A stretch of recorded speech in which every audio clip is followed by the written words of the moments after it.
January 17th. Saint Antony, Patriarch of Monks. Saint Antony was born in the year 251 in Upper Egypt.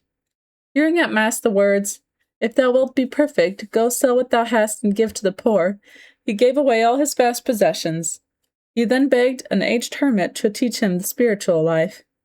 He also visited various solitaries, copying in himself the principal virtue of each.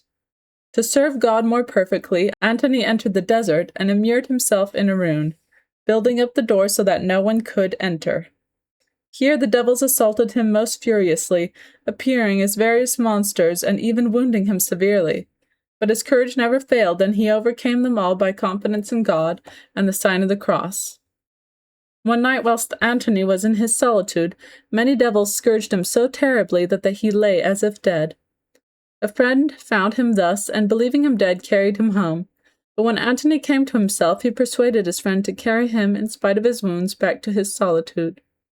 Here, prostrate from weakness, he defied the devils, saying, "I fear you not. You cannot separate me from the love of Christ." After more vain assaults, the devils fled, and Christ appeared to Antony in glory.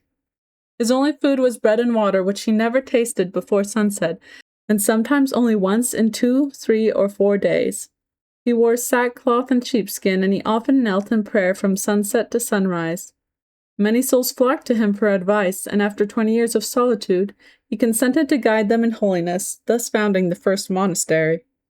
His numerous miracles attracted such multitudes that he fled again into solitude, where he lived by manual labor. He expired peacefully at a very advanced age.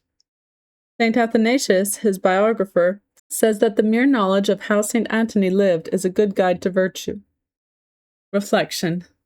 The more violent were the assaults of temptation suffered by St. Antony, the more firmly did he grasp his weapons, namely mortification and prayer.